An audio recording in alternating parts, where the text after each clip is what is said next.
Have you ever traveled out of the country to a space where you do not speak the native language? Yes, it is difficult. It is extremely difficult. Even if you think maybe you have a handle on it, by the time you've translated what you want to say in your head, the conversation change, and it makes thriving in a community that's not in your native tongue hard. Definitely. And we have a lot of people that travel to coastal DelMarVa that English is not their first language. But luckily, there is a group of community volunteers and a program that is right around the corner that helps folks that come to our area learn and pick up English. So we're going to introduce you to those folks who teach English as a second language.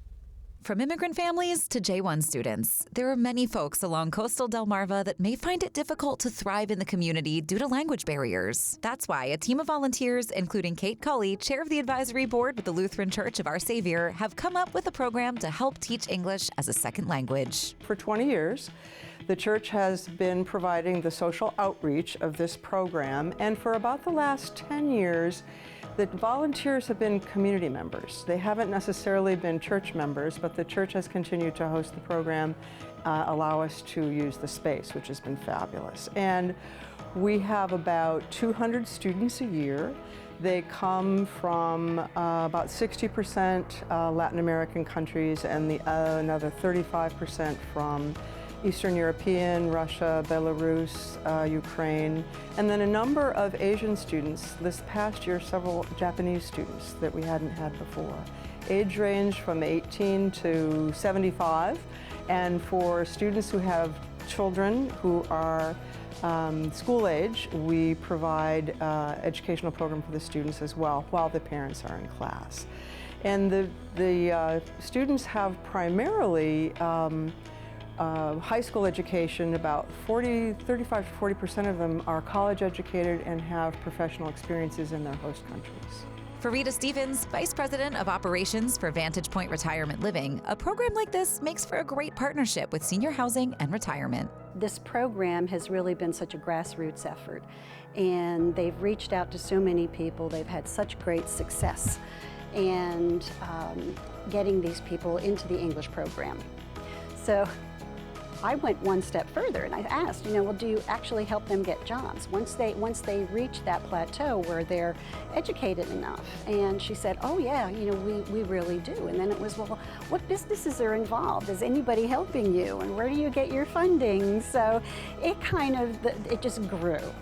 And of course, in our business with senior housing, finding really positive, caring people for seniors is very difficult. So we put our heart and soul into educating our own staff, but we can't teach them empathy and kindness and to smile. And when you have people such as these who are willing to work and do anything and want to use their job experience to help them use their English language, it just seemed like a really, really good fit for us, for them, and for our residents. The English as a Second Language program began 20 years ago and has inspired many community volunteers like Rita, who aren't members of the church but wanted to get involved. We all had ancestors that came from somewhere. That's right. Somebody had to help them, Right. I remember my grandmother telling me how when they came over from Czechoslovakia that her mother would not allow any of them to speak English in the house because she wanted them to learn. She wanted them to teach them. So this kind of resonated with me too, just really deeply and personally. And I just wanted to be a part of it. And I wanted our communities to be a part of it. Well, and there's such a natural fit because here we are in this resort town, right? Where you have a whole lot of retirees who are interested both in volunteering for a program and looking for what's the next residential fit for their lives, right? So we really found a lot of things in common. And the 20th anniversary year has been a chance for us to really solidify the fiscal health of the program. We've established an endowed fund with the Delaware Community Foundation, and that's what the fundraiser has been all about in our culminating event. And Rita was very generous, I might add, into that campaign, in addition to hosting this party.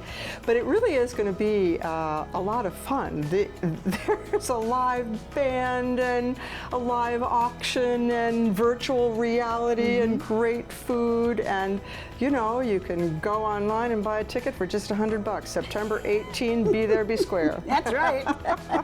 Students mostly learn about the program by word of mouth. They can register online to see where they should place. Once they register, our program director calls them, brings them here into the church for screening and a placement test. We decide what level of instruction they'll be in and where's the best place for them. In addition to classes here at the Lutheran Church of Our Savior, we also have classes at the Milford Public Library, and BB Hospital hosts a class at the Rollins School of Nursing. And at the end of each semester, the students get to celebrate with a graduation celebration. We have an international potluck, and students bring their favorite foods from their home countries. This is one of the best eating fests you can imagine. And they also bring their whole family. So we usually have 150 people in the fellowship hall here in the church, and everybody gets a certificate of participation, and it tells what their attendance was, and everybody wants a picture taken because it's a proud moment. Yeah. You can tell that Kate and Rita care so much about what they do and that mission that they have taken on, and the graduation ceremonies that everybody gets to celebrate with at the end of the semester. Just love it. So if that seems like something that you or someone you know is interested in, make sure you fill out that registration form that they were talking about online. But when we get back, we're talking to another artist and some big sales and a First Friday that's all going on. So there's a lot to celebrate when we come back.